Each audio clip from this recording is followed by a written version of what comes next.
북미 정상회담의 장소와 시기 등 일정 발표가 임박한 가운데 이번 정상회담에서 구체적인 비핵화 로드맵이 발표될 것으로 전해졌습니다. 비핵화 세부 내용에 대한 남북미 사이의 조율이 활발히 이루어지고 있다고 정부 고위 관계자가 밝혔습니다.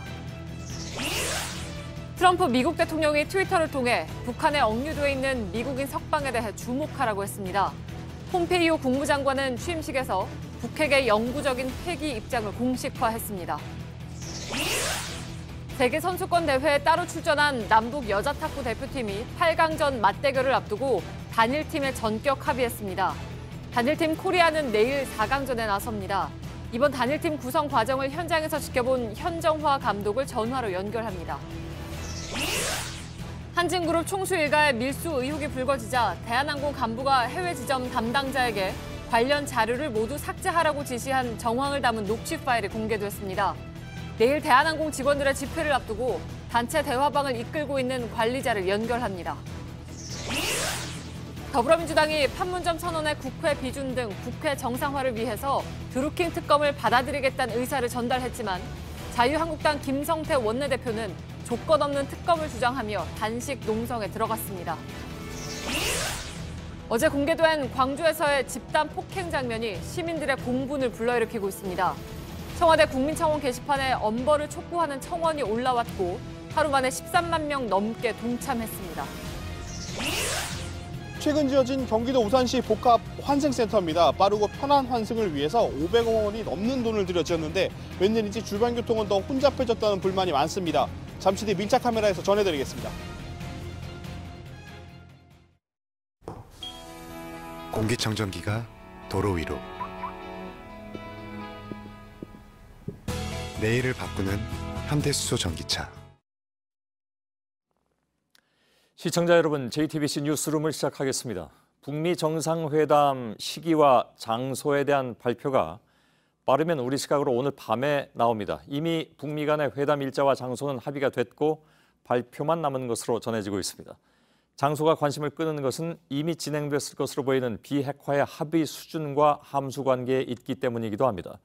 이와 관련해서 북미 회담에서는 선언적 합의를 이끌어낸 남북 정상회담 내용을 기초로 해서 비핵화에 대한 구체적인 로드맵까지 마련해서 발표할 것으로 알려졌습니다.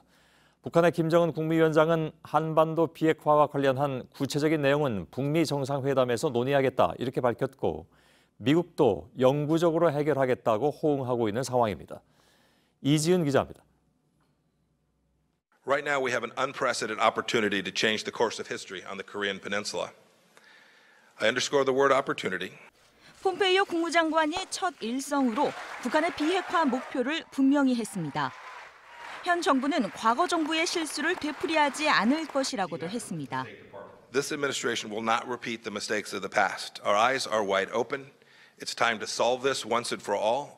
나쁜 합의는 선택지가 아니라고도 말했습니다.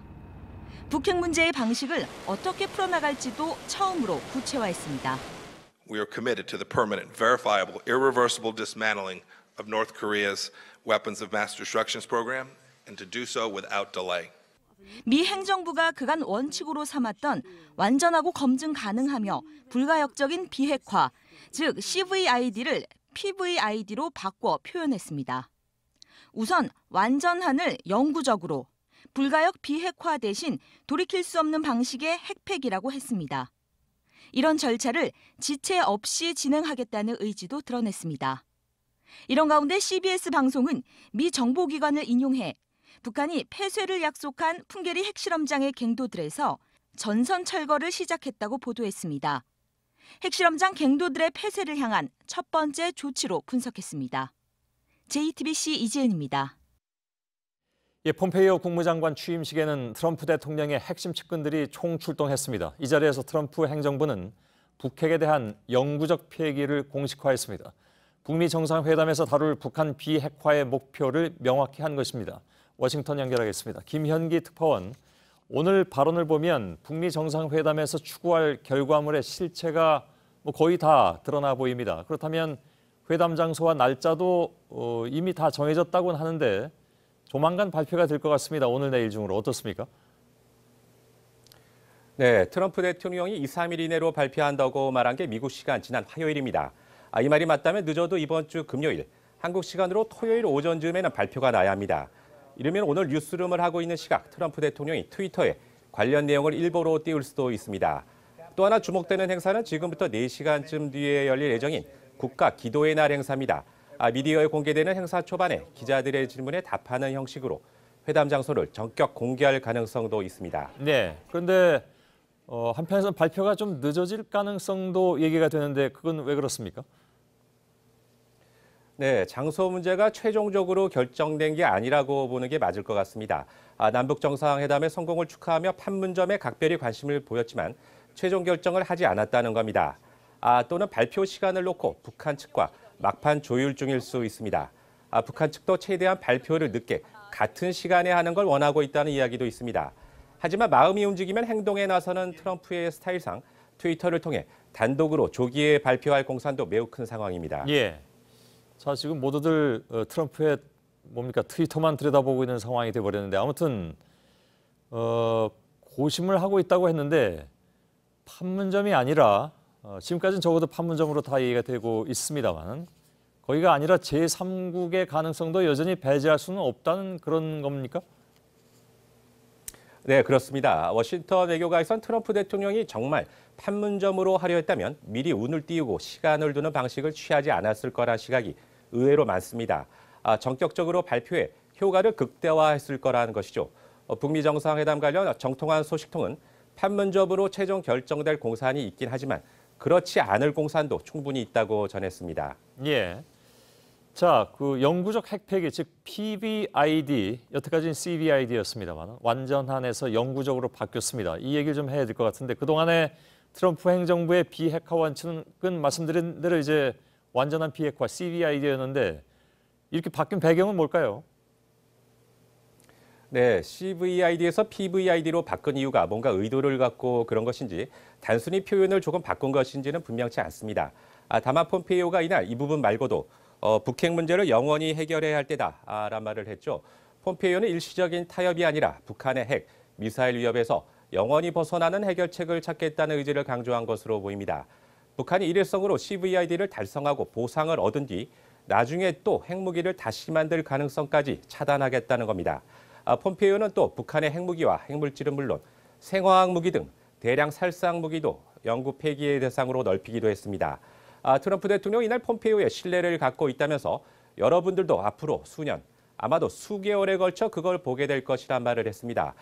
비핵화 빅딜 이후 실행 계획을 초단기로 진행할 수 있다는 점을 시사했다고도 볼 수 있습니다. 예, 알겠습니다. 워싱턴에서 김현기 특파원이었습니다. 이런 가운데 우리 정부의 고위 관계자는 북미 정상회담에서는 단순히 선언적 합의만 이루어지는 것이 아니라 구체적인 비핵화 로드맵이 나올 것이라고 전했습니다. 청와대 취재 기자를 이번엔 연결하겠습니다. 정재영 기자. 그러니까 이번 북미 회담에선 선언이 나오는 수준은 아니다. 이건 충분히 알 수 있는 상황이긴 한데 구체적인 계획이 발표된다는 거죠. 그렇습니다. 일단 정부 고위 관계자는 한반도 비핵화 시안이나 그리고 단계성, 검증 방법 등이 남아 있는데 이런 부분들은 북미 정상회담에서 정치적 결단으로 풀릴 것이다 이렇게 설명을 했습니다. 즉 비핵화를 언제까지 할 건지 또 그 과정에서 어떤 단계를 밟을 건지 그리고 검증 방식은 어떻게 될 건지 이런 부분들에 대한 세부적인 내용이 담은 구체적인 비핵화 로드맵이 발표될 거라는 게 관계자의 전언입니다.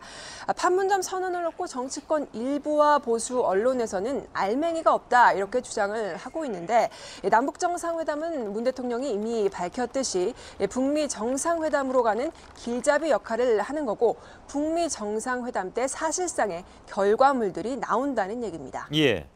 그렇다면 북한과 미국 간의 물밑 조율이 이미 상당 부분 이루어졌다. 이렇게 보는 게 맞겠군요. 네, 그렇습니다. 우선 폼페이오 미 국무장관이 지난 4월 초에 방북했을 때 핵 검증 등 이런 비핵화 방안에 대해서 구체적인 논의가 이뤄진 걸로 전해지고 있습니다. 특히 청와대는 북핵 해결을 위한 기술적인 요소들, 예컨대 이 9.19 공동성명 같은 거를 과거에 이미 만들어뒀기 때문에 이번 북미 정상회담 때는 이런 기존의 것들을 재확인하는 그런 결단을 내리면 될 것이다. 이런 설명도 내놨습니다. 예. 그 로드맵의 내용이 혹시 일부라도 전해지는 것이 있습니까? 네, 우선 북미 간 조율에는 우리 정보 당국이 직간접적으로 관여를 하고 있기 때문에 이 세부적인 내용까지도 파악은 하고 있는 걸로 전해졌습니다. 하지만 이 당사국이 미국과 북한인 만큼 철저한 보안을 지키고 있는데요. 어쨌든 이 북한의 모든 핵시설의 자발적 공개라든지 그리고 철저한 검증 방법 이런 부분들이 공개될 걸로 분석이 나오고 있습니다. 예. 그리고 오늘 한때 다음 9일에 열리는 한중일 정상회담에서 이른바 CVID 수준의 어떤 뭐 선언이 나올 것이다 이런 얘기가 나왔었는데 그건 아니죠. 그건 아니라고 얘기가 나왔고 다만 판문점 선언에 대한 국제적인 지지 선언이 여기서 나올 것이다. 이 얘기는 맞습니까? 네, 그렇습니다. 오늘 청와대가 그 부분을 확인해 줬습니다. 다음 주 9일 열리는 이 한중일 정상회의 때는 판문점 선언을 지지하는 내용을 담은 특별 성명을 발표하는 방안을 추진하고 있다. 이렇게 밝혔습니다. 그리고 완전한 비핵화 정신을 담은 이 판문점 선언에 대해서 주변국의 공식 지지를 최대한 빨리 이끌어내서 앞으로 있을 북미 정상회담의 성공 가능성을 높이겠다. 이런 판단에서입니다. 예. 이렇게 될 경우에는 정작 우리 국회에서는 이 비준한 처리가 불발 위기에 놓인 가운데 주변국의 지지 선언을 먼저 이끌어낼 가능성도 있습니다. 예, 정재은 기자였습니다. 남북 정상회담 이후에 예상치 못한 곳에서 남북 교류의 결과물이 일찌감치 나왔습니다. 그것도 좀 갑작스럽게 나왔는데요. 오늘 탁구에서 가장 먼저 단일팀이 만들어졌습니다. 그것도 남북이 지금 따로 참가 중인 그런 대회 중에서 벌어진 일이었습니다. 바로 세계 선수권 대회 남과 북은 8강 맞대결을 하기로 돼 있었는데 이걸 접고 단일팀으로 합치기로 한 겁니다. 그러니까 경기도 하지 않고 둘 다 승리한 셈이 됐는데 앞으로 4강전부터는 코리아로 나서기로 했습니다. 탁구 단일팀은 현정화와 이분희 선수가 함께해서 중국을 꺾었던 1991년 지바의 기적 이후에 27년 만입니다. 온누리 기자의 보도를 전해드리고 곧바로 스웨덴 현지에 있는 현정화 감독, 물론 단일팀의 혹은 대표팀의 감독은 아닙니다만은 지금 세계 탁구 선수권 대회 U7위에서 가 있는데 바로 옆에 있었습니다. 현 감독을 연결하겠습니다. 여자 단체전 8강전. 대결을 앞둔 한국과 북한 선수들이 따로 입장합니다. 선수들은 악수를 했고 어깨 동무도 했고 또 밝게 웃었습니다. 남과 북은 경기도 하지 않고 모두 승자가 됐습니다. 그리고 단일팀 코리아란 새로운 이름으로 4강 진출 자격을 얻었습니다.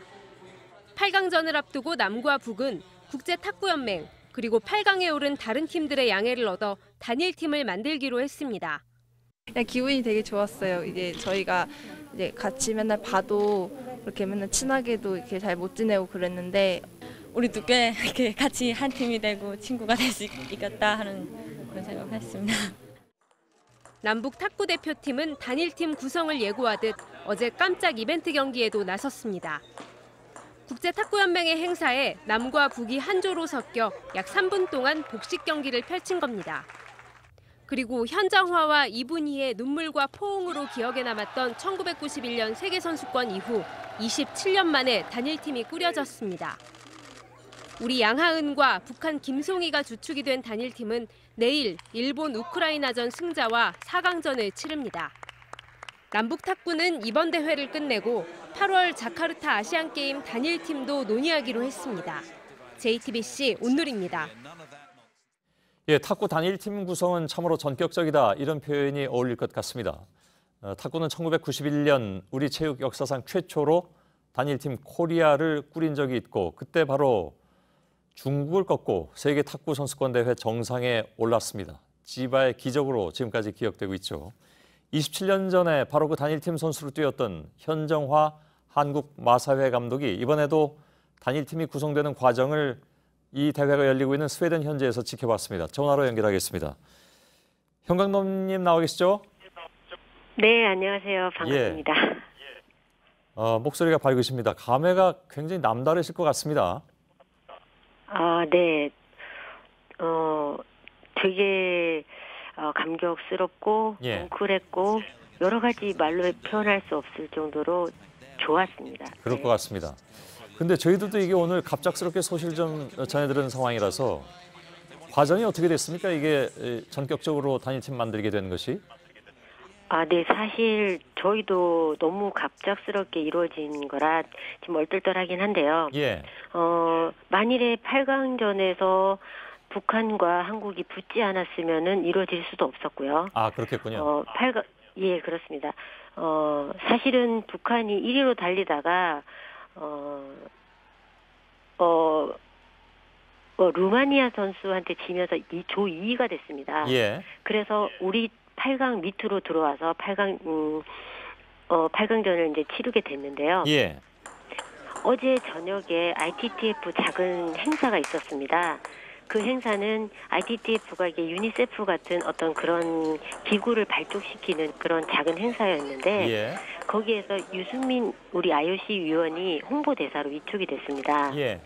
그 상황에서 유승민 의원이 이제 제안을 한 것이 이 퍼포먼스로 여자 탁구 남북 팀이 나와서 5점 시합을 하는 퍼포먼스를 하면서 이 행사를 빛을 내자라는 그런 제안을 했고요. 예, 지금 장면 그 상황에서 저희 화면에 나가고 있는데. 네, 맞습니다. 저희가 이걸 이제 온누리 기자 리포트로도 조금 전에 전해드렸는데 이게 하나의 어떤 그 뭐랄까 전조가 돼서 이렇게 오늘 좋은 경사가 있었던 것 같습니다. 근데 이게 지난번에 기억하시겠습니다만 동계 올림픽 때 아이스하키 팀 이렇게 단일팀 만들었을 때 조금 아픔도 있었습니다. 그래서 그것도 좀 궁금한데 우리 선수들은 뭐라고 얘기합니까?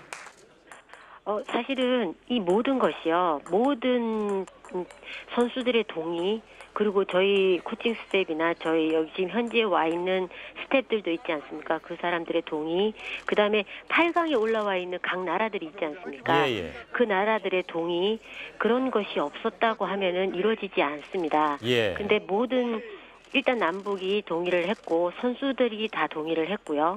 그다음에 ITTF에서 각 나라에 예를 들면 중국이나 우리랑 붙어야 될 일본도 동의를 얻어냈기 때문에 예. 전격적으로 이루어질 수가 있었습니다. 그렇군요. 지금 단일팀 만들면 현 감독께서 보시기엔 어떻습니까? 전력이 훨씬 더 강화되겠습니까? 사실은 북한이요.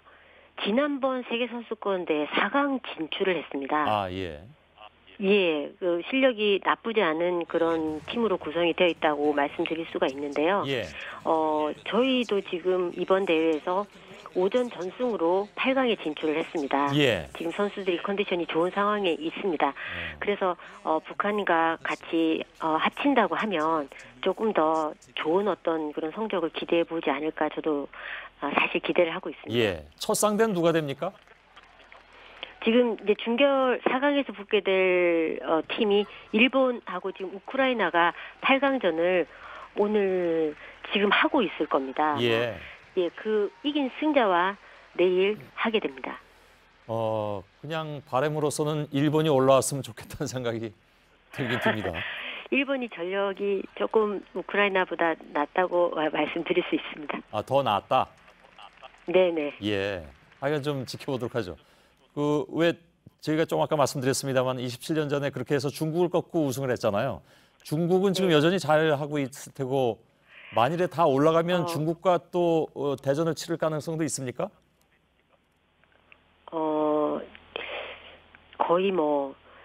거의 중국이 올라올 것 같습니다. 예. 그러면 냉정하게 봐서 중국하고는 어떨 것 같습니까? 냉정하게 보면 약간 열세긴 하지만요. 예.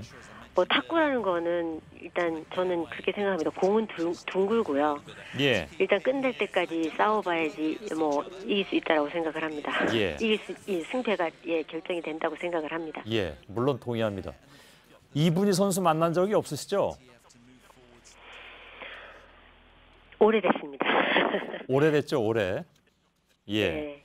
또 만날 수 있는 기회가 이참에 또 생길 수도 있지 않을까. 스웨덴에 지금 제가 있지 않습니까? 예.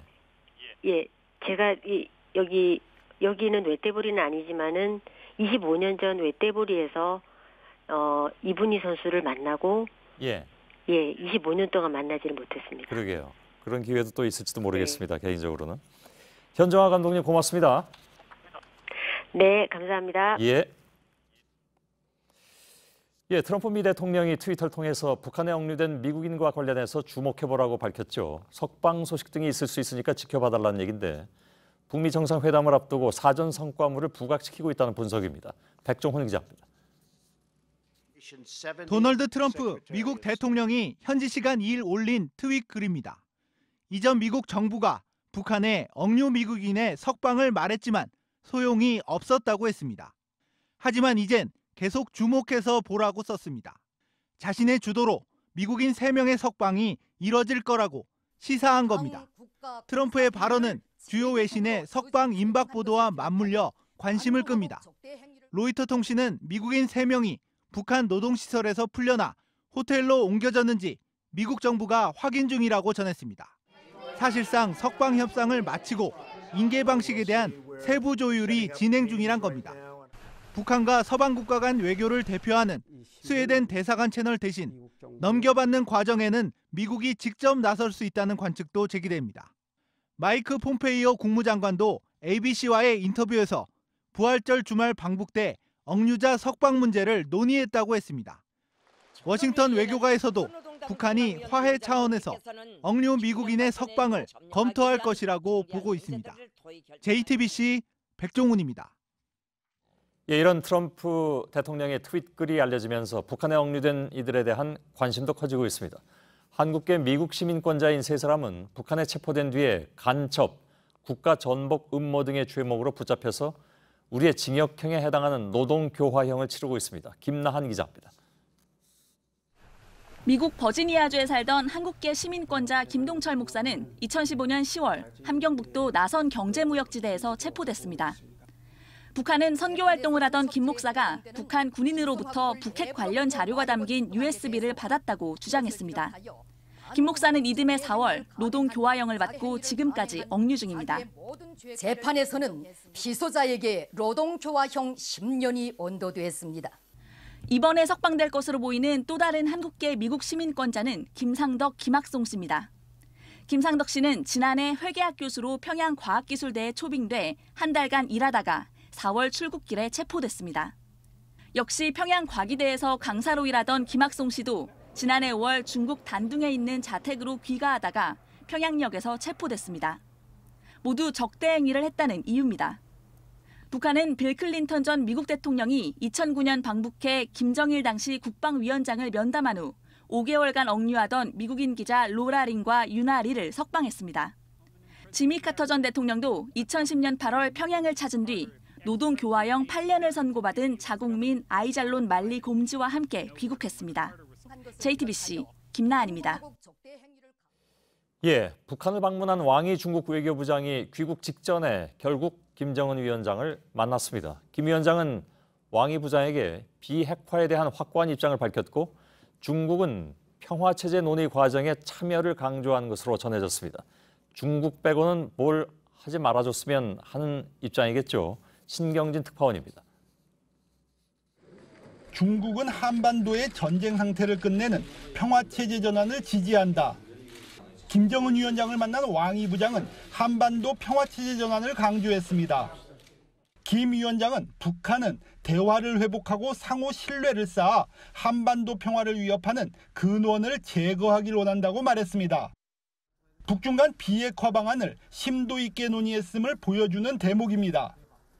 중국 외교부는 소셜미디어로 회견 소식을 급히 타전하면서 초조했던 속내를 드러냈습니다. 왕이 부장은 중국이 북한의 후견인임을 강조했습니다. 양국 외교장관 회담에서 북한 실정에 맞는 발전의 길, 남북관계 개선 등 5항목에 중국이 전력을 다해 지지하겠다고 밝혔습니다. 중국 관영 매체는 중국 소외론에 반박하는 글을 쏟아냈습니다. 환구15는 중국의 참여 없이 한반도의 비핵화와 영구 평화를 달성할 포괄적 협의는 상상할 수 없다고 주장했습니다. 인민일보 해외파는 중국과 미국을 빼고 한반도 비핵화와 평화협정 전환은 이룰 수 없다고 했습니다. 중국이 참여한 4자 회담을 강조한 겁니다. 최고 지도자 면담은 일정상 가장 뒤에 이루어지는 게 외교 관례지만 관계 복원의 양국 간 온도차가 느껴진다는 평가입니다. 베이징에서 JTBC 신경진입니다. 한진그룹 조양호 회장 일가가 밀수 혐의로 수사를 받고 있죠. 그런데 이미 증거들을 없애버렸다는 주장이 나오고 있습니다. 조현민 씨의 물컵 갑질이 알려지자 밀수 관련 이메일을 서둘러 지우라고 했다는 것입니다. 대한항공 해외 지사에서 일하는 현직 직원의 증언을 들려드리겠습니다. 그는 이런 지시를 받고 동료와 나눈 대화 녹취록 내용도 공개했습니다. 전다빈 기자입니다. 그런 방송 나오기 시작하기 전에 이미 다 증거는 다 이메일을 다 지운 상태예요. 대한항공 해외지사에서 일하는 이 현직 직원은 이미 밀수 관련 자료가 삭제됐다고 했습니다. 조현민 씨의 물컵 갑질 파문이 커지자 본사가 발빠르게 움직였단 겁니다. 이런 지시를 받고 동료와 나눈 대화 내용도 공개했습니다. 위원장한테 받는데 증거인멸하고 우리 그 KPI 증거인멸 가져갔어요. 조현아 이런 내용이 있죠. 조현민을 불러보낸 내용이 있잖아. 그래서 인천 담당자한테 간 메일이 있어요. 네, 그걸 다 지워버려요. 이 직원은 녹취 파일을 경찰에 제출했고 수사에도 적극적으로 협조하겠다고 밝혔습니다. 특권층이라고 이렇게 법을 무시하는 것을 굉장히 저는 비통하게 생각하고 있었어요. 양식적으로 굉장히 힘들었어요. 대한항공 측은 회사 차원에서 조직적으로 은폐 지시를 내린 적이 없다고 했습니다. JTBC 전다빈입니다. 예, 이런 대한항공의 증거 인멸 시도를 제보한 것은 총수 일가의 쇼핑 상품을 직접 날랐던 해외 지점의 직원들입니다. 9년 동안 일주일에 2차례 명품 핸드백은 물론이고 심지어 과자, 초콜릿에서 각종 생필품까지 박스와 이민 가방에 실어서 보냈다고 합니다. 이런 밀수는 조현민 씨의 이른바 물컵 사건이 일어나기 직전까지 계속됐다는 증언을 직접 들어보시겠습니다. 박영우 기자입니다. 많을 때는 어마어마하고요. 그러니까 일주일에 한 2번 정도는 계속 그런 식으로 물품을 구매해서 저는 그거를 그 지점에서 픽업해서 공항 여객사로 이렇게 배달을 한 거죠. 최근까지 대한항공 해외 지점에서 근무했던 직원은 조현아, 조현민 자매의 해외 직구는 남달랐다고 말합니다. 배송료도 세금도 내지 않았습니다. 물건값을 해외 지점에서 결제하기도 했다고 합니다. 해외 지점장 법인카드 또는 개인 카드로 인해서 그걸 온라인이든 명품이든 쇼핑을 해서 이런 물품들은 한국에서 보내온 빈 이민 가방에 담아 공항으로 운송됐습니다. 많을 때는 한 번에 이민 가방 3개를 보냈다고 합니다. 큰 박스에 담아 보내다 최근에야 가방으로 바뀌었는데 세관에서 지적을 당했기 때문이라는 설명입니다. 이런 항공기 택배는 조현민 씨의 물컵 갑질 사건이 터지기 직전까지 이어졌습니다. 조 씨 자매의 물건은 지점장도 신경 써서 챙겼고 배송이 좀 늦기라도 하면 질책이 뒤따랐다고 말합니다. 바로바로 보내줘야 돼. 안 보내면은 난리 나요. 왜 윗사람들이 혼이 나죠. 순차대로 압박이 오는 거죠. 이와 관련 한 전직 해외 지점장은 해외 세관의 눈을 피하기 위해 자신이 직접 공항에서 물건을 옮기기도 했다고 증언합니다. 공항에 이랬을 때는 가끔 단속을 할 때가 있어요. 그래서 가서 단속하고 있는지 없는지를 보고 이제 제가 빨리 들고 뛰어가는 거예요. 대한항공은 이런 주장에 대해 구체적으로 해당 지점이나 담당자의 이름을 알 수 없는 상황에서 확인이 어렵다고 말했습니다. JTBC 박영우입니다. 내일 대한항공의 직원들이 처음으로 시내에 나와서 촛불 집회를 엽니다. 저희들은 이 집회를 마련하고 있는 대한항공 내 단체 대화방의 관리자를 지난번에 이어서 2번째로 뉴스룸에 모시도록 하겠습니다. 회사 쪽의 감시가 분명히 있을 텐데 어려운 가운데에서도 저희 뉴스룸에 2번째로 출연을 하기로 했습니다. 물론 목소리 변조해서 출연할 계획입니다. 2부에서 만나겠습니다. 네, 다음 소식입니다. 공무를 수행하다가 또는 싸움을 말리다가 난데없이 폭행당하는 사례가 빈발하고 있습니다. 만신창이가 되고 심지어 목숨을 잃는 일까지 발생하자 시민들이 우려와 분노를 표출하고 있습니다. 어제부터 페이스북을 통해 공개된 광주에서의 집단 폭행 사건이 대표적입니다. 잔혹한 폭행으로 피해자는 실명 위기에 처했습니다. 청와대 국민청원 게시판에는 엄벌을 촉구하는 청원이 쏟아지고 있습니다. 이정엽 기자입니다. 지난달 30일 새벽 광주광역시 수안동의 도로 옆 풀숲. 남성 여러 명이 쓰러진 한 남성을 마구 짓밟습니다. 간신히 몸을 일으켜보지만 무자비한 폭행이 계속됩니다. 발단은 피해자 일행이 먼저 잡은 택시를 박모 씨 일행이 새치기 한 것이었습니다. 시비가 붙자 말리는 피해자를 박모 씨 등이 풀숲으로 끌고 가 집단 폭행한 겁니다. 제 친구가 저 말리러 갔대요. 말려 간 사이에 이제 그렇게 또 맞아버려요. 박 씨 등은 피해자의 머리를 손과 발로 마구 때리고 나뭇가지로 눈을 찌르기도 했습니다. 상태는 눈이 지금 제일 심각합니다. 실명 위기에 처해진 상황이고 회복 불가능 거의 지금 없다고 담당자분께서 폭행 영상이 공개되자 많은 시민들이 분노했습니다. 청와대 국민청원 게시판엔 엄벌을 촉구하는 청원글이 올라왔습니다. 하루도 안 돼 청원에 동참한 사람들이 13만 명을 넘어섰습니다. 또 시민이 죽기 직전까지 맞고 있는데 출동한 경찰이 제압하지 않고 방관만 했다는 비판이 쏟아지고 있습니다. 광주 광산경찰서는 폭행에 가담한 7명 중 3명을 구속했습니다. 하지만 여론이 들끓자 나머지 4명도 구속 수사하는 방안을 검토 중입니다. JTBC 이정엽입니다. 70대 택시기사가 만취한 30대 승객에게 폭행당해 숨졌습니다. 승객은 기사가 움직이지 않자 택시로 돌아가서 잠을 자다가 체포됐습니다. 기사가 목적지를 여러 번 물어서 홧김에 때렸다고 합니다. 이예원 기자입니다. 30대 남성이 택시에서 내립니다. 밖에 서 있던 70대 기사는 뒷걸음질을 칩니다. 남성이 쫓아오자 기사는 택시를 빙빙 돌며 피합니다. 붙잡힌 기사는 주먹으로 머리를 맞고 몸을 가누지 못합니다. 남성은 기사를 잡아채 바닥에 내동댕이 칩니다. 가해자는 몸을 피하는 택시기사를 쫓아다니며 발길질을 이어갔습니다. 기사는 의식을 잃고 이곳에 쓰러졌지만 폭행은 계속됐습니다. 20분 뒤 구급차가 도착했지만 기사는 숨진 상태였습니다. 택시 조수석에서 잠을 자던 가해자는 현장에서 체포됐습니다. 경찰분들이 이제 끄집어내려고 그러는 것 같이 이제 뭐 그랬고, 한 분은 아파트 주차장 바리케이트 지나서 대자로 뻗어 계셨었는데, 가해자는 경찰 조사에서 목적지를 되묻는 기사에게 화가 났다고 진술했습니다. 승객이 운전기사를 폭행하는 사건은 최근 5년 동안 해마다 3,000건 넘게 발생했습니다. 하루 평균 8건이 넘습니다. 경찰은 가해자를 폭행치사 혐의로 구속했습니다. JTBC 이혜원입니다. 취객에게 폭언과 폭행을 당한 뒤 숨진 구급대원 고 강연희 씨의 연결식이 오늘 진행됐습니다. 비슷한 피해 사례가 잇따르자 소방당국은 엄하게 처벌하기 위해서 증거를 철저히 모으기로 했습니다. 모든 구급대원들에게 착용하는 CCTV 웨어러블 캠이 지급됩니다. 조민진 기자입니다. 달리는 구급차 속에서 취객이 끊임없이 욕설을 퍼붓습니다. 갑자기 팔을 올려 구급대원을 때리려다 제지당하기도 합니다. 지난달 2일 전북 익산에서 구급대원 강연희 씨에게 취객이 행패를 부리는 장면입니다. 출동한 구급대원이 착용한 CCTV 웨어러블 캠에 고스란히 찍혔습니다. 강 씨는 병원에 도착한 뒤 머리를 수차례 맞기도 했습니다. 이후 강 씨는 경련과 구토, 불면증에 시달리다 결국 뇌출혈로 쓰러져 숨졌습니다.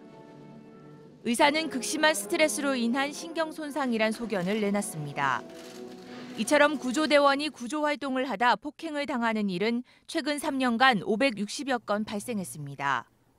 소방당국은 엄정 대응하기로 했습니다. 증거를 철저히 모으기 위해 일부에 지급된 웨어러블 캠을 올해 안에 구급대원 전원에게 지급할 방침입니다. 가장 잘 보이는 곳에 항상 달고 다니고 이걸로 이제 저희가 움직이는 동선에 따라서 영상이 다 담기기 때문에 헬멧에 캠코더를 부착하고 현장 영상을 담기도 합니다. 또 구급차 안에 비상 버튼을 설치하고 폭행이 발생하면 즉시 신고할 수 있도록 스마트폰 앱도 개발할 계획입니다. JTBC 조민진입니다.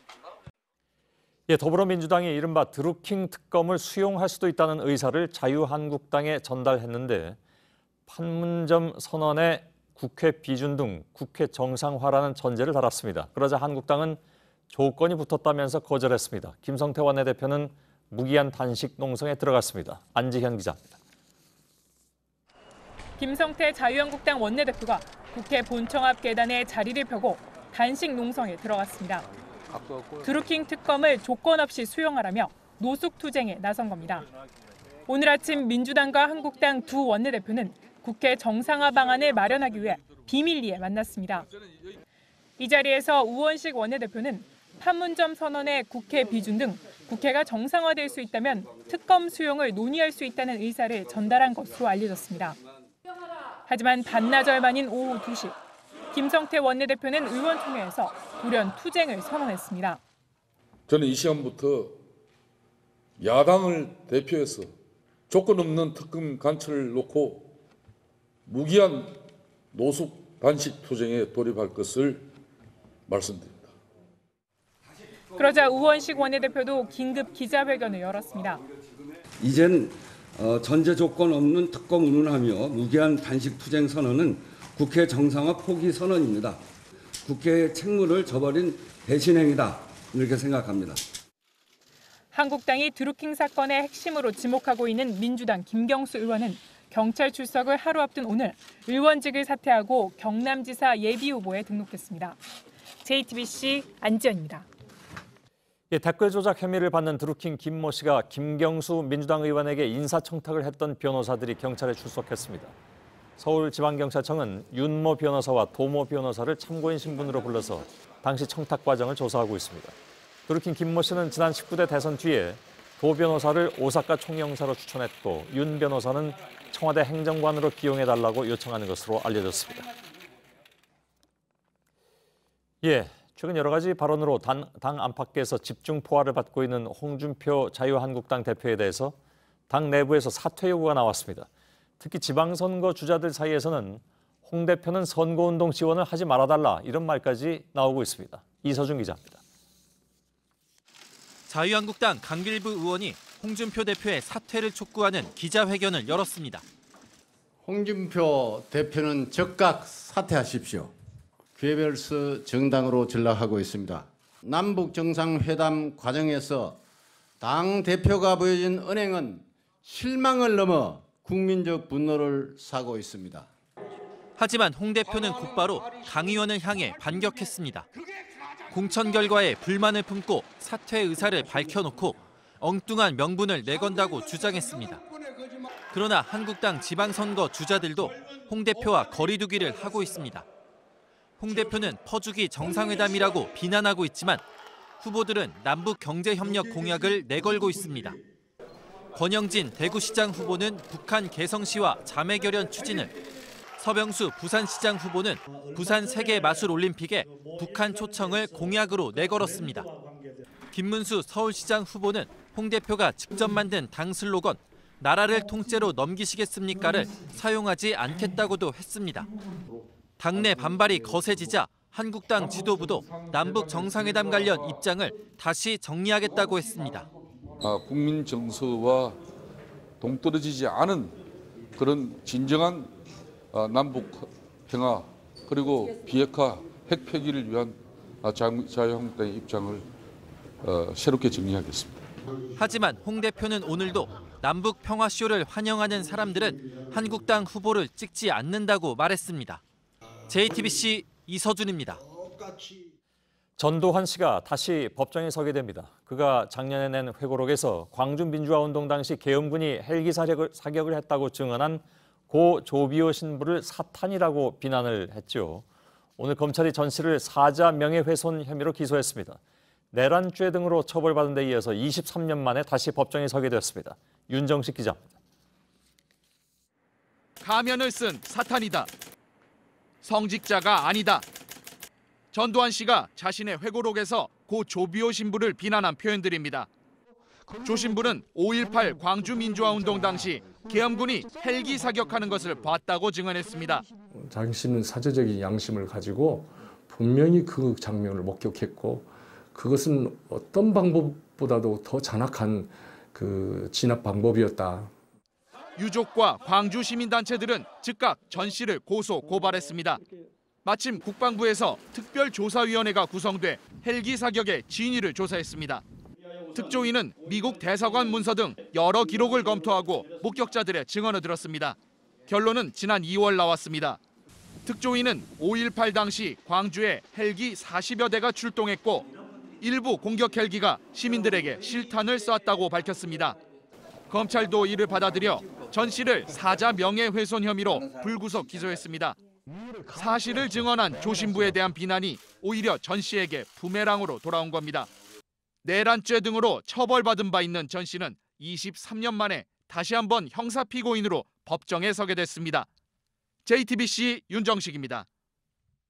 오늘 이명박 전 대통령의 첫 재판이 열렸습니다. 그동안 이 전 대통령은 국정원에서 받은 10만 달러를 대북 공작금으로 사용했다고 밝힌 것 외에는 뇌물수수 혐의를 전부 부인해왔습니다. 그런데 오늘 재판에서 앞선 10만 불 외에 국정원으로부터 받은 6억 원 가운데 2억 원에 대해서 받았다고 인정을 해서 기존 입장을 바꿨습니다. 그러니까 돈은 받았지만 뇌물은 아니라는 것인데 이 전 대통령의 재판 전략이 하나둘 드러나고 있습니다. 김선미 기자입니다. 이명박 전 대통령은 재임 중 국정원으로부터 7억 원의 뇌물을 수수한 혐의를 받고 있습니다. 이 가운데 원세훈 전 국정원장으로부터 받은 10만 달러를 제외한 나머지 돈은 받은 사실조차 부인해왔습니다. 하지만 오늘 열린 첫 재판에서 이 전 대통령의 변호인은 2010년 국정원으로부터 받은 2억 원에 대해선 사실관계를 다투지 않겠다고 했습니다. 대신 뇌물이 아니라는 부분만 따지겠다고 밝혔습니다. 수사기간 내내 수수 사실을 부인해오다 재판이 시작되자 받은 사실을 인정한 겁니다. 검찰은 이 돈의 성격에 대해 원세훈 전 국정원장의 자리를 유지해주고 받은 대가라고 보고 있습니다.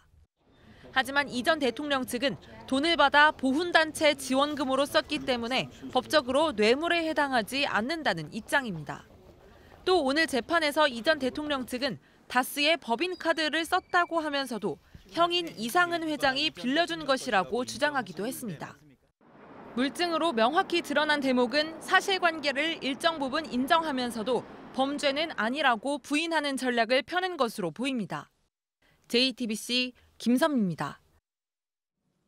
법무부 과거사위원회가 과거 정치적 사건을 되짚어본 결과 현직 검찰 수십 명이 수사를 받을 가능성이 커졌습니다. 법무부 과거사위는 이명박 정부의 민간인 불법 사찰 사건, 서울시 공무원 간첩 조작 사건 등에서 검찰이 부실 수사를 했다면서 현직 검사들을 정조준했습니다. 한민영 기자입니다. 지난 2010년 검찰은 이명박 정부의 민간인 불법 사찰 의혹을 수사했습니다. 당시 총리실이 자체 조사를 한 뒤 검찰에 뒤늦게 수사를 의뢰하면서 팀이 꾸려졌습니다. 오늘 법무부 과거사위원회는 당시 검찰이 부실 수사를 한 것으로 보이는 정황이 파악됐다고 밝혔습니다. 국무총리실이 자체 조사를 한 후 검찰에 수사 의뢰를 하였기 때문에 불법 사찰에 관한 소명 자료가 충분하였음에도 검찰이 압수수색을 늦게 하여 불법 사찰 관련 증거가 멸실되었다는 의혹이 있습니다. 특히 내사 당시 대포폰 4대와 불법 사찰 정황이 담긴 USB도 확보했지만 제대로 수사를 하지 않은 걸로 보인다고 설명했습니다.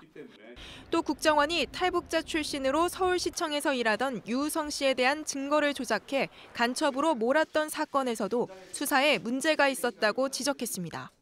검사들이 유 씨의 출입 기록 등 증거가 조작됐다는 걸 충분히 알았던 것으로 보인다는 겁니다. 이들 사건의 경우 담당 검사들이 아직 현직에 남아 있습니다. 이 때문에 당시 수사 상황을 확인하려면 수십 명에 달하는 현직 검사들에 대한 조사가 필요합니다. JTBC 한민용입니다. 수조 원대로 부풀린 자회사 가치를 원래대로 되돌려라. 금융감독원이 삼성바이오로직스의 분식회계 혐의가 확정될 경우 이런 후속 조치가 필요하다는 입장을 정한 것으로 확인됐습니다. 이에 따라 거래 정지나 과징금 같은 처벌을 받는 건 물론 기업 가치가 쪼그라들면서 투자자들로부터 집단 소송을 당할 가능성도 커졌습니다. 이주찬 기자입니다. 금융감독원이 삼성바이오로직스를 특별감리한 뒤 작성한 최종 보고서입니다. 삼성바이오로직스가 2015년에 했던 삼성바이오에피스의 가치평가를 취소해야 한다는 결론을 제시했습니다. 당시 시장 가격으로 추산해 4조 8천억 원으로 평가한 기업 가치를 원래 장부가인 3,300억 원으로 되돌려놔야 한다는 것입니다. 금감원이 이 같은 결론을 내린 건 당시 자회사의 가치를 늘릴 이유가 없었다고 보기 때문입니다. 국제회계기준에 따르면 자회사에 대한 가치 재평가는 모회사의 지배력이 약해져 종속기업에서 관계사로 바뀔 때 할 수 있습니다. 하지만 당시 삼성바이오로직스는 85%였던 에피스의 지분율을 91%로 끌어올리며 오히려 지배력을 높였습니다. 또 삼성은 복제약 시판 승인을 받아 기업 가치가 올라갔기 때문에 재평가를 했다고 해명했습니다. 하지만 다른 업체에선 이런 사례를 찾아볼 수 없다는 게 금감원의 반박입니다. 이런 금감원의 판단이 금융위원회에서도 받아들여지면 삼성바이오로직스의 기업 가치는 크게 쪼그라들게 됩니다. 이 경우 분식회계에 따른 처벌과는 별도로 손해를 본 투자자들의 소송이 이어질 가능성이 큽니다. JTBC 이두찬입니다. 노조 파괴 공작을 벌였던 삼성전자서비스 임원과 협력사 대표 등에 대해서 법원이 구속영장을 기각했습니다. 이들의 신병을 확보해서 윗선으로 수사를 확대하려던 검찰의 계획에 차질이 빚어지는 것 아니냐 하는 우려가 나오고 있습니다. 검찰은 증거가 완벽히 확보됐는데 납득하기 어렵다며 강하게 반발했습니다. 이승필 기자입니다.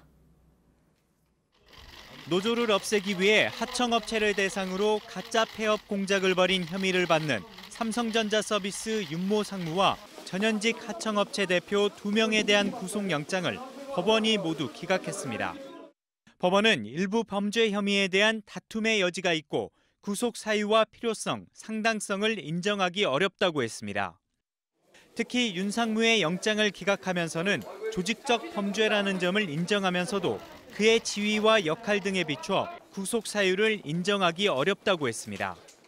하지만 검찰은 윤 상무가 노조 파괴 공작을 계획적이고 지속적으로 수행한 사실이 확인됐고 하청업체 대표 도모 씨는 노조원의 사망조차 실적으로 보고하는 등 사안이 매우 중하다고 봤습니다. 검찰 관계자는 현재까지 압수수색과 조사를 통해 증거가 거의 완벽하게 확보돼 다툼의 여지가 있기 어려워 보인다고도 했습니다. 이들의 신병을 확보해 삼성전자와 그룹 경영진 등 윗선으로 수사를 확대하려던 검찰의 계획엔 일단 제동이 걸렸습니다. 검찰은 영장을 재청구하는 방안을 검토할 방침입니다. JTBC 이승필입니다. 광주 교육대학교에 교환학생으로 왔던 외국인이 이 학교 교수에게 성추행을 당했다고 폭로했습니다. 2016년에는 이 교수로부터 성적 모욕을 당했다는 한국 학생의 글이 소셜미디어에 올라왔습니다. 해당 교수는 최근 총장 후보로 뽑혔습니다. 정진명 기자입니다. 필리핀 국적의 K씨는 지난 2010년 교환학생으로 광주 교대에서 6개월간 공부했습니다. 학기를 마칠 때쯤 당시 기획차장으로부터 저녁을 먹자는 연락을 받았습니다.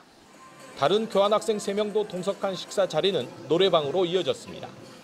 그런데 노래방에서 기념사진을 찍자던 해당 교수가 갑자기 K씨에게 입맞춤을 했고 가슴도 만졌다는 겁니다. 해명을 한다며 다음 날 만난 자리에서는 자식 같아서 그랬다는 말도 들었습니다. 사흘 뒤 귀국해야 하는 K씨는 제대로 항의조차 하지 못했습니다. K씨는 기자와의 통화에서 사실이 밝혀지길 원한다고 말했습니다. I want to stop the bad things and I don't want other students to experience that. 2016년 4월에는 이 교수에게서 성적 모욕을 당했다는 한국 학생의 글이 소셜미디어에 올라왔습니다. 식당에서 허벅지를 가린 앞치마를 낚아채더니 손바닥으로 허벅지를 2번 쳤다는 겁니다. 해당 교수는 음해라며 부인했습니다. 혼선이랄까 이런 게 있을 수가 있겠지만 저는 그런 관점에서는 제가 오해받을 만한 행동을 했다거나 이런 것은 따지고 있습니다. 광주 교대 교수들은 총장 후보와 관련된 일인 만큼 사실관계를 철저히 가려줄 것을 요구하고 있습니다. JTBC 정진명입니다. 신도들을 상습적으로 성폭행한 혐의를 받는 만민중앙교회 지도자 이재록 씨의 구속 여부가 이르면 오늘 밤에 결정됩니다. 이 씨는 오전에 열린 영장심사에서 피해자들이 서로 짜고 거짓 진술하고 있다고 주장했습니다. 경찰은 이 씨가 피해자들에게 보복할 우려가 있다면서 구속의 필요성을 강조했습니다. 이한길 기자입니다. 이재록 씨는 예정된 오전 10시 반보다 30분 일찍 법원에 출석했습니다. 기자들 질문에는 아무런 대답을 하지 않았습니다. 혐의 인정하십니까? 혐의 여전히 부인하십니까? 부축을 받으며 법정에 들어간 이 씨는 판사의 질문이 시작되자 잘 들리지 않는다고 호소한 걸로 알려졌습니다.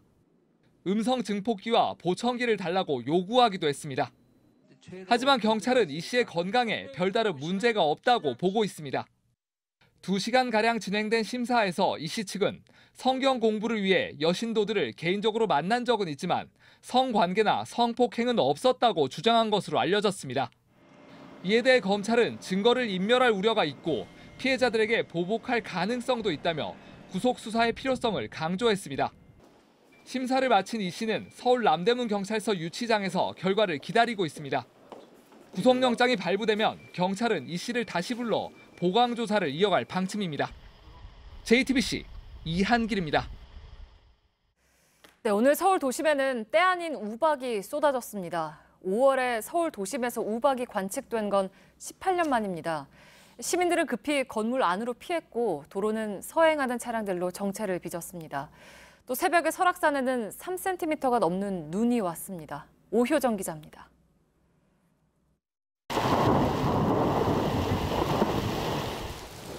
천둥 소리와 함께 하얀 알갱이가 쏟아집니다. 알사탕만한 얼음덩어리가 주차된 차량을 맹렬히 때립니다. 갑자기 내린 우박에 시민들은 허둥지둥 뛰어다닙니다. 때 아닌 우박은 오늘 낮 12시 28분과 오후 1시 10분 두 차례에 걸쳐 서울 전역에 내렸습니다. 차 위에가 막 소리가 그렇게 들린 적도 5월에 처음인 것 같습니다. 서울에서 우박이 공식 관측된 건 2007년 3월이 마지막이었습니다. 특히 5월에 내린 건 18년 만입니다. 원인은 불완전한 대기 상태입니다. 오늘 낮 서울 지상 5.5km 상공에는 영하 29도의 찬 공기가 지나갔습니다. 하지만 지상 기온은 영상 12도였습니다. 상층과 지상 간의 기온차가 40도 이상 크게 벌어졌습니다. 여기에 건조 공기가 유입되면서 대기가 매우 불안정해져 예년과 다른 날씨는 서울만이 아니었습니다. 여름의 시작 입하를 이틀 앞둔 오늘 새벽 강원도 설악산에는 눈이 내렸습니다. 현재 입산이 통제된 중청, 소청 대피소에는 3cm가 넘는 눈이 쌓였습니다. 설악산의 오늘 최저 기온은 영하 4.7도를 기록했습니다. JTBC 오효정입니다. 보건복지부가 국내 7번째 닥터 헬기 배치 지역으로 경기도를 선정하고 이국종 교수가 있는 아주대학교 병원에 배치하기로 했습니다. 닥터 헬기는 의료진이 탑승해서 출동하는 헬기로 응급 환자의 치료와 이송 전용으로 쓰여 날아다니는 응급실로 불립니다.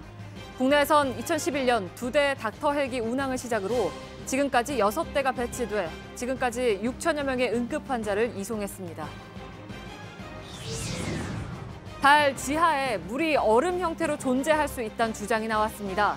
일본 도호쿠대 연구팀은 달 운석 가운데 물이 반드시 필요한 광물인 모가나이트를 검출했으며 이는 달 지하에 물이 얼음 형태로 매장됐을 가능성을 보여준다고 분석했습니다.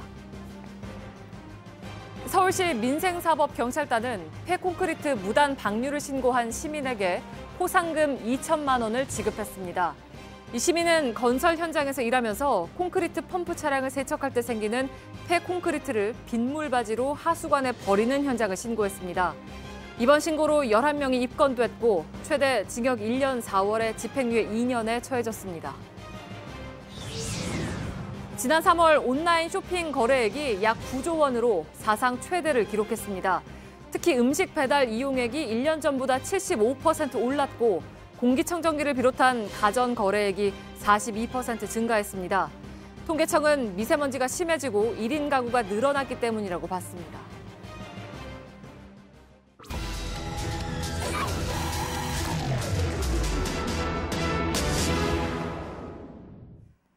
네, 기차역과 다른 교통수단을 이어주는 철도역 환승센터가 얼마 전 수도권에 생겨나기 시작했습니다. 경기 지역 주민들이 철도를 더 많이 이용하도록 기차역에 시외버스 터미널이나 택시 승강장을 설치하는 겁니다. 그런데 이 환승센터 때문에 주변 교통이 더 혼잡해졌습니다. 1차 카메라 김도훈 기자입니다. 이곳은 지난해 11월 문을 연 오산역 환승센터입니다. 대중교통 간의 연계 수송과 빠른 환승 시간을 위해서 지어졌는데요. 각종 대중교통을 한 곳에서 이용할 수 있지만 지어진 지 6개월이 지난 지금 주변 교통은 오히려 더 혼잡해졌다는 지적이 나오고 있다는데요. 어떻게 된 사연인지 지금부터 한번 확인해 보겠습니다. 기존 기차역 선로 위에 지어진 2층짜리 환승센터에는 국비와 지자체 예산 500억 원이 넘게 투입됐습니다. 한 곳에서 시외버스와 기차, 수도권 지하철 등 다른 대중교통시설로 빠르게 갈아탈 수 있습니다. 환승센터 입구에는요, 이렇게 별도의 공간을 마련해서 택시나 승용차가 내릴 수 있는 하차장이 마련이 돼 있습니다. 그런데 저희 취재진이 이곳에서 30분 정도 지켜봤는데요. 짐이 많거나 나이가 많은 어르신분들은 이곳 바로 앞에 있는 출구 대신 저렇게 100m가량 떨어져 있는 반대편 출구를 향해서 걸어가는 모습을 지켜볼 수 있었습니다. 환승센터로 올라가는 출입구 두 곳 중 버스 승강장 앞에만 에스컬레이터가 설치돼 있기 때문입니다. 버스로 이동이 어려운 노약자나 장애인, 임산부 등 교통약자에 대한 배려가 아쉽다는 지적이 나옵니다. 택시를 타고 버스 승강장 앞에 내리고 싶어 해도 기사들이 난감해합니다. 환승센터를 빠져나오는 도로가 편도 1차로로 버스 승강장에서는 다른 손님을 태울 수 없기 때문입니다. 일부 승객들의 요구로 이 에스컬레이터가 설치된 승강장 앞에 손님들을 내려주고는 있지만요. 문제는 다른 손님을 태우기 위해서 택시를 돌릴 수 있는 회차 공간이 전혀 없다는 겁니다. 실제 환승센터 승강장으로 택시가 다시 돌아오려면 시내 도로를 빙 둘러 돌아와야 합니다. 빈차로 다시 들어가려면 한 10분 이상 서야 되는데 누가 안 들어가죠. 처음에는 엄청 싸웠어요, 손님들하고. 무거운 걸 들면 계단을 올라가야 되는데. 대중교통 환승에 걸리는 시간과 거리는 줄었지만 주변 교통 여건이 나빠졌다는 목소리도 나옵니다. 큰 차가 이렇게 양쪽으로잖아요. 목은 나가요. 큰 차. 뒤로 계속 빼줘야 하고 엉망이에요, 엉망. 편하려고 하는데 더 불편해 진짜. 솔직히 말해서. 각종 대중교통 수단들을 한 곳으로 몰아뒀지만 센터 주변은 수십 년 전 조성된 2차선 도로 그대로입니다. 좁은 도로 위에 주정차 차량이 있으면 곧바로 정체로 이어지는 이유입니다. 오산역 같은 경우 역 앞에 자체가 도시거든요. 기존에 있는 건물을 다 철거시키거나 매입을 해서 도로를 확장해야 되는 상황인데 현실적으로 불가능한 거고요. 경기도는 2022년까지 철도역을 낀 환승센터 20곳을 추가로 지을 예정입니다. 철도역 환승센터 하나 짓는데 평균 380억 원, 향후 투입될 예산만 7,600억 원에 달합니다. 오산시는 택시 승강장을 추가로 설치하고 인근 주차장을 확보해 주변 교통 여건을 개선해 나가겠다고 밝혔습니다. 수도권 주민들의 편의를 위해 시작된 복합 환승센터 사업. 늘어난 교통량에 따른 주변 혼잡 해소 등 문제점들을 근본적으로 해결하기 위한 더 많은 고민이 필요해 보입니다. 밀착 카메라 김도훈입니다.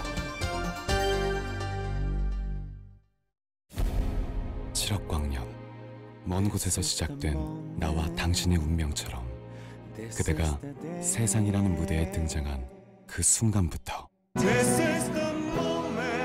당신과의 소중한 시간은 시작되었습니다.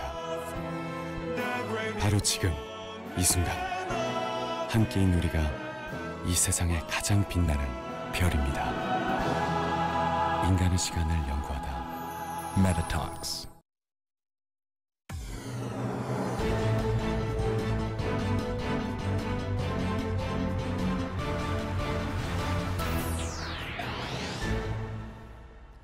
뉴스룸의 앵커 브리핑을 시작하겠습니다. 우리는 적에게 피해를 끼치는 용감한 사람들이다. 지난주에 남북정상회담으로 시선이 쏠려 있는 사이에 여의도 국회의원 회관 대회의실에서는 조금 색다른 시상식이 진행됐습니다. 더 아름다운 적폐 페스티벌. 자유한국당 소속 국회의원 몇몇을 비롯해서 이른바 보수임을 자처하는 이들이 모여서 적폐를 논하던 자리였습니다. 그들은 적폐로 몰릴까 위축되지 않겠다고 했습니다. 자신들은 자유민주주의를 지키는 뜨거운 가슴으로 뭉친 적폐이니 결코 움츠러들지 않겠다고 말했죠. 그 의지를 증명이라도 하듯이 진행된 적폐 시상식에서는 여러 부문의 적폐 후보가 각축을 벌였고 대상을 거머쥔 수상자는 다름 아닌 탄핵된 대통령의 행정관 허현준.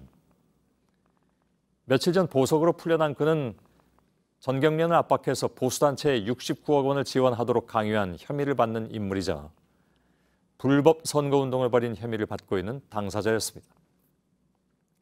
현 정권은 자유를 지키는 이들에 대해서 보복을 하고 있다. 남은 재판을 불구속 상태에서 받고 있는 중인 적폐 대상 수상자의 수상 소감이었습니다. 그들에게 있어서 적폐란 켜켜이 쌓여 있었던 부패와 악습이 아니라 새로 들어선 정부의 탄압에 맞서서 자신들이 지켜내야 할 자유민주주의였던 것입니다. 그래서일까? 적에게 피해를 끼치는 그 용감한 사람들은 여전히 건재합니다. 주말이면 고궁 앞에서, 광장에서, 때로는 법원 앞에서, 또 미국 대통령이 나서서 지지를 외치고 있는 남북 대화의 길목에서도 바로 그 미국의 성조기를 들고 건재합니다. 논란이 되어 당내에서도 사용을 고민 중이라는 그 선거 문구처럼 나라를 통째로 넘겨버릴 수는 없을 것이니 그렇게 해서라도 지켜내고 싶은 자유 대한민국. 적폐? 우린 아름다운 적폐. 그렇게 해서 적에게 피해를 끼치는 용감한 사람들의 페스티벌은 아직도 또한 앞으로도 계속될 것 같은 2018년 대한민국의 우화 또는 씁쓸한 서사. 오늘의 앵커 브리핑이었습니다.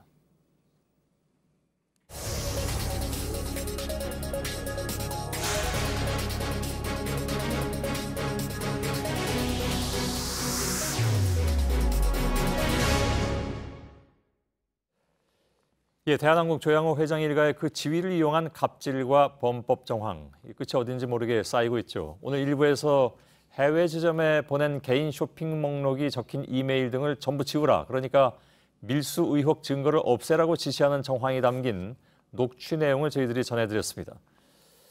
더 이상은 못 참겠다. 우리가 직접 바꿔보자. 이런 의지로 대한항공 일반 직원들이 하나둘 단체 채팅방으로 모였고 이들이 내일 저녁에는 광화문에 나와서 첫 집회를 열 계획입니다. 온라인에 쌓인 분노와 행동의 열기가 오프라인까지 얼마나 연결될 수 있을지 궁금하기도 하죠. 지난주 목요일 이 시간에 대한항공 익명제보방 개설자인 현 대한항공 직원을 연결해서 얘기를 나눴습니다. 그 당시에도 무척 조심스럽게 전화 연결을 했었는데 오늘 다시 한번 인터뷰를 요청을 했습니다. 역시 음성을 변조하고 연결하겠습니다. 자, 나와 계시죠? 네, 안녕하세요. 예. 자, 지난주까지만 해도 한 방에 한 1,000명씩 들어가는 단체 채팅방 2개를 운영 중이라고 하셨고 지금 대한항공 전체 직원이 한 2만 명인 점을 감안하면 이제 시작이다 이렇게 말씀하셨는데 현재 상황은 어떻습니까? 단체 대화방에. 네, 지금 현재 많은 직원분들께서 참여해주고 있습니다. 네, 현재는 오픈 채팅방이 4개 있는데요. 조양호 회장 일가의 제보를 받는 채팅방 2개와 그리고 내일 개최하게 될 집회와 관련된 의견을 나누는 촛불 집회 운영 대화방이 2곳이 있고 거기에 대한항공 전 현직 직원과 그룹사 직원 그리고 상하공사 직원의 일반인까지 들어와 있습니다. 그리고 물론 다수의 기자분들도 있고요. 그리고 어제는 진에어 단체 대방도 새로 만들어진 것으로 제가 알고 있습니다. 예. 그리고 이런 익명의 오픈 채팅방이 점점 늘어남에 따라서 앞으로 많은 제보가 이어질 것으로 기대하고 있습니다. 그렇군요. 아직도 나올 게 또 있다는 그런 얘기인데 이렇게 참여자가 늘어나면서 제보의 성격이나 내용 이런 데서 어떤 변화는 없습니까? 네, 우선은 초기와 비교해서 증거 능력이 있는 비중 있는 제보가 많이 늘었습니다. 예. 네, 특히 오늘 보도된 바와 같이 해외에서 근무하시는 분들도 적극적으로 제보에 참여해주고 계시는데요.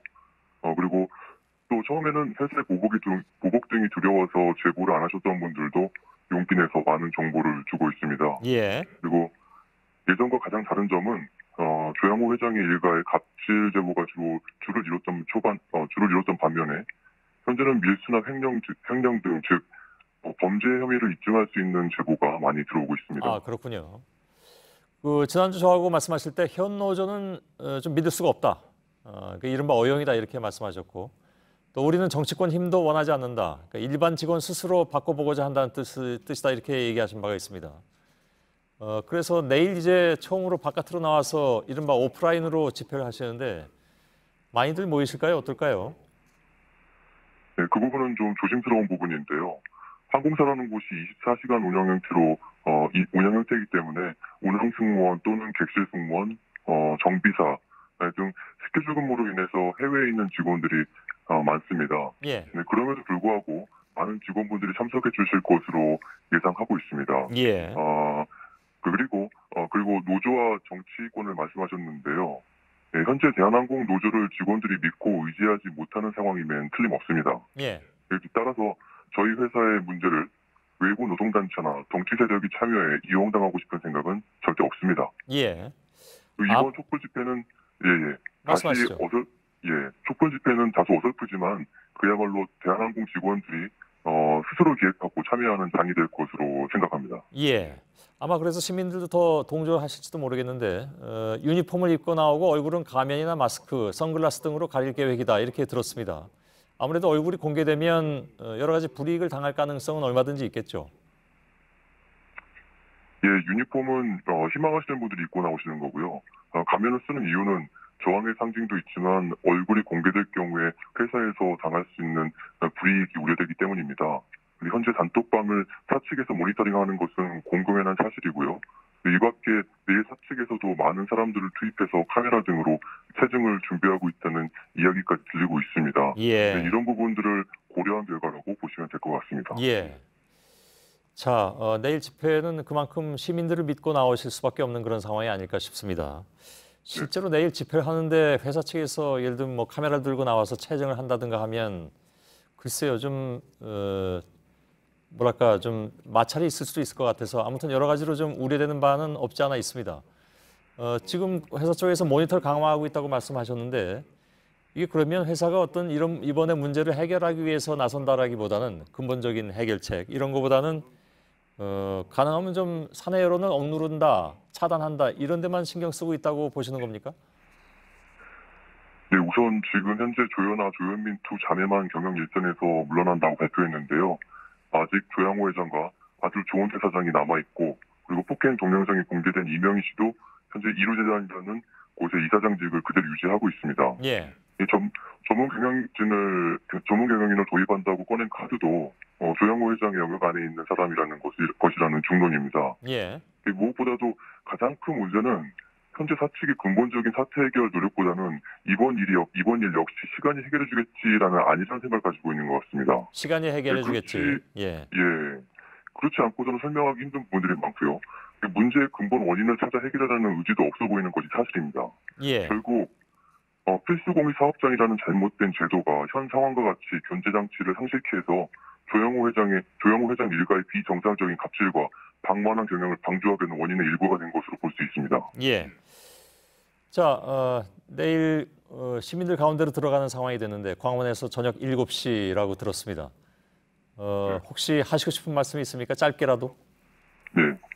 우선 내일 열리는 대한항공 직원들이 주최하는 조양호 회장과 경영진 퇴진 및 갑질 근절을 위한 촛불 집회에 많은 분들이 관심을 가져주셨으면 하고요.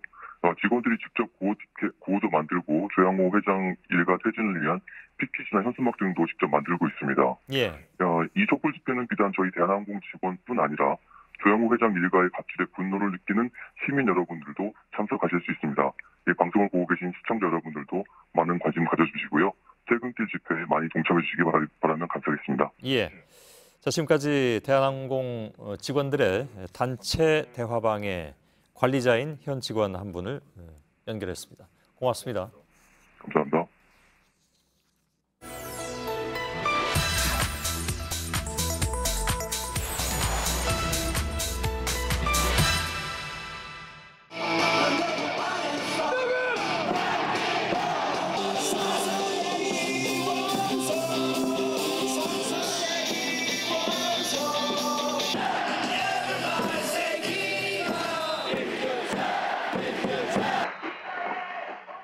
네.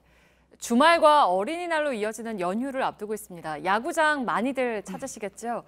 그런데 요즘 야구장 응원곡, 그중에서도 타자가 나올 때 울려 퍼지던 선수 등장곡이 싹 사라졌습니다.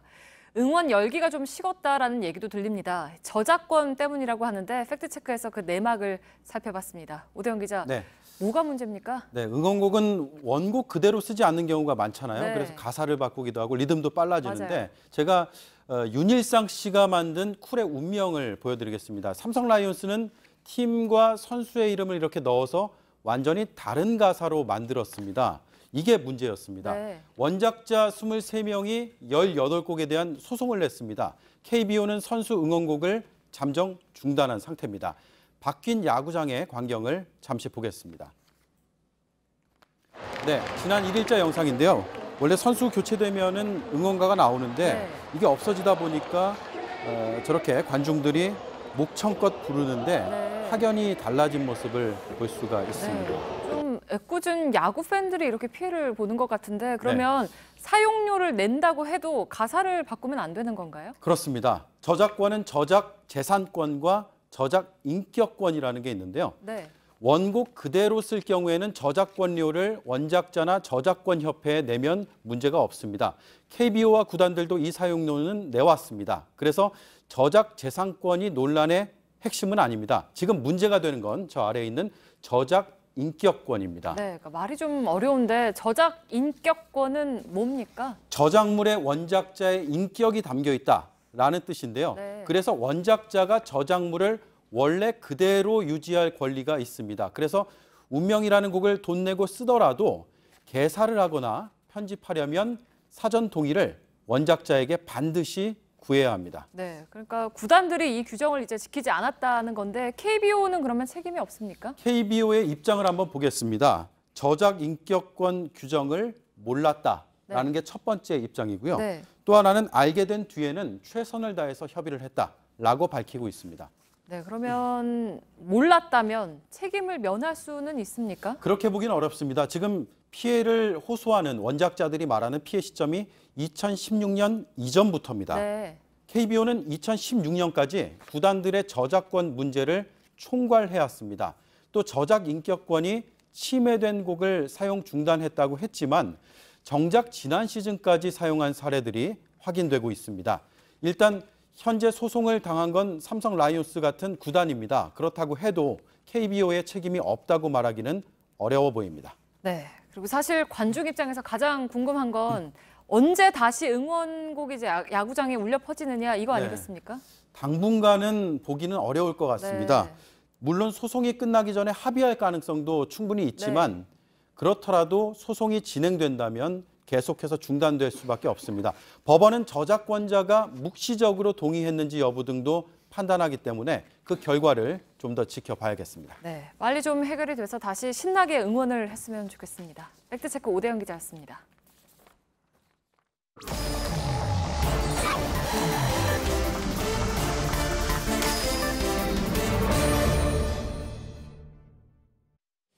비하인드 뉴스를 시작하겠습니다. 박성태 기자가 나와 있습니다. 오늘 끝나고 백상예술대상 중계가 있습니다. 예. 그래서 9시 22분에 제가 클로징 멘트를 해야 됩니다. 예. 넘지 않도록 하겠습니다. 예. 시작하죠. 예, 첫 번째 키워드는 하지 말았어야 할 주문으로 잡았습니다. 예. 어제 홍준표 대표가 창원에는 빨갱이가 많다라고 한 발언이 오늘 크게 논란이 됐습니다. 여당에서도 강력하게 비판을 했고요. 해당 발언 장소에 있었던 민중당에서는 빨갱이 발언을 한 홍준표 대표를 고발하겠다고 밝히기도 했습니다. 논란이 심하게 되자 홍준표 대표는 어제 만찬장에서 했던 해명인데요.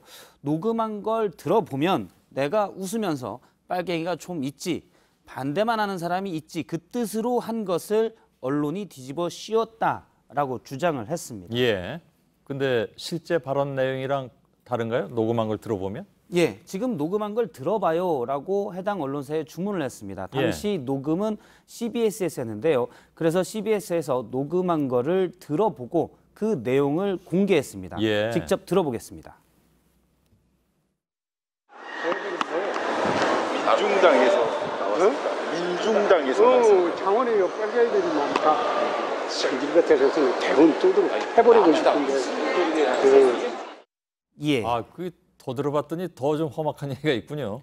들어보라고 주문해서 주문대로 했더니 사실 불리한 형국이 된 겁니다. 홍 대표는 빨갱이가 좀 있지라고 얘기했다고 주장했는데 녹음대로 들어보면 빨갱이가 좀 많다라고 얘기한 게 됐고요. 어제는 보도가 안 됐던 성질 같아서는 두들겨 패버리고 싶다는 말까지 공개가 됐습니다. 예. 어제 상황은 CBS 기자가 홍 대표 인터뷰를 하려고 따라 붙었다가 인터뷰는 거절됐고 마이크는 켜져 있는 상태에서 그대로 녹음이 됐습니다. 그렇군요. 홍 대표 측은 혼잣말이었다라고 해명했습니다. 예. 과거에 어느 그 기자한테 너 그러다가 진짜 맞는 수가 있어 이런 얘기 한 적 없던가요? 예. 있었죠. 실제 당시에 여러 기자들 앞에서 예. 한 바가 있습니다. 예. 그러나 물론 뭐 때린 일은 없었고. 예. 예. 성질은 부리지 않고 있는 것으로. 예. 말 조심해야 됩니다. 예. 예. 알았습니다. 다음 키워드는요? 두 번째 키워드는 김문수 후보의 경악으로 잡았습니다. 예. 오늘 국회에서 남북 정상회담을 진단하는 토론회가 있었습니다. 예. 이 자리에 김문수 자유한국당 서울시장 후보가 참석을 했는데요. 몇 가지 발언을 냈습니다. 김문수 후보는 문재인 대통령의 여러 가지를 보면 김일성 사상을 굉장히 존경하는 분이라고 주장을 했습니다. 예. 그러면서 한 예를 들었는데요. 지난 2월 평창 동계올림픽 당시에 김여정 북한 제1부부장을 청와대로 초청해서 당시 사진을 찍었었는데 뒤에 그 기념사진을 찍을 때 신영복 선생의 서화 앞에서 기념사진을 찍은 것을 보고 경악했다라고 주장을 했습니다. 예. 신영복 교수의 글씨체는 뭐 워낙 좀 많이 알려져 있기도 하잖아요, 그죠? 예.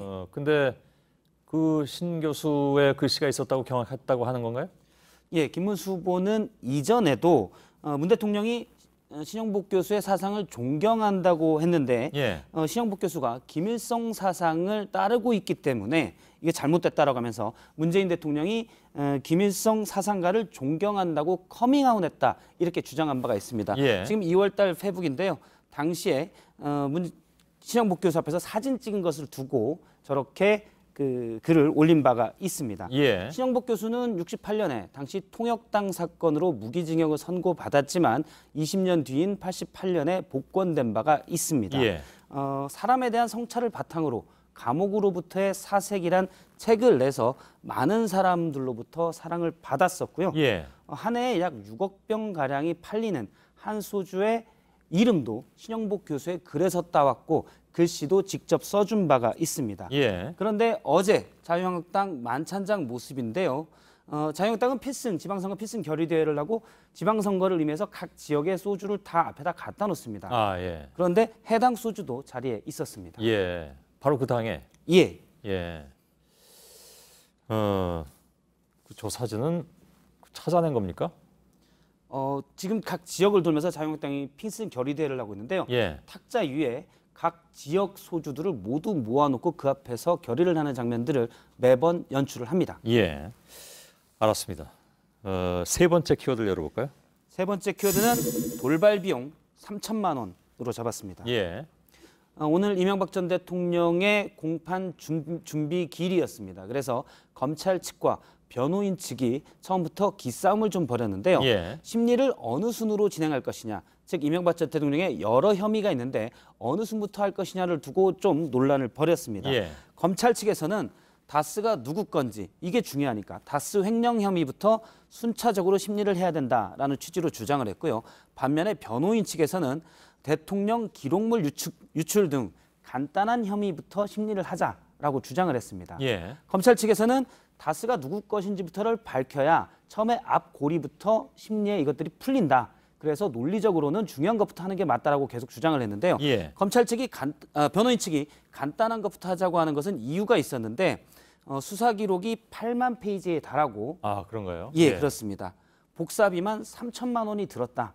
상당히 변호인이 좀 놀라면서 얘기를 했고요. 예. 그래서 7명의 변호사가 수사 기록을 다 못 봤기 때문에 쉬운 것부터 하자라고 주장을 했습니다. 예. 하지만 재판부는 논리대로 풀어가는 게 맞기 때문에 검찰 측의 손을 들어줬습니다. 예. 근데 복사비가 3천만 원이나 나오나요? 8만 페이지를 하려면? 검찰의 수사 기록을 변호사 사무실에서 가서 복사를 해오는데요. 예. 장당 50원의 인지대를 받습니다. 아, 인지대 때문에? 예, 그렇습니다. 예. 관련 수수료로 이제 장당 50원인데요. 변호사 7명이 또 한 부를 나눠서 볼 수 없기 때문에 자체적으로 또 복사를 해야 되기 때문에 3천만 원까지 들은 것으로 추정이 됩니다. 예. 이명박 전 대통령 측에서는 예전에 변호사 비용도 부담이 된다라는 사실을 토로했고요. 그래서 변호인단 구성에 어려움이 든다라고 얘기도 했는데 복사비도 3천만 원이 들었습니다. 그러게요. 예, 알겠습니다. 자, 여기서 마치겠습니다. 예, 비하인드 뉴스의 박성태 기자였습니다. 너무 일찍 끝났습니다. 예. 뉴스를 좀 일찍 끝내야 되는 상황이 됐네요. 예, 수고했습니다. 네, 내일은 전국이 맑습니다. 하지만 바람이 강해서 오늘만큼 쌀쌀합니다. 예, 바로 이어서 백상예술대상 시상식이 방송될 예정입니다. 저희들은 내일도 최선을 다하겠습니다.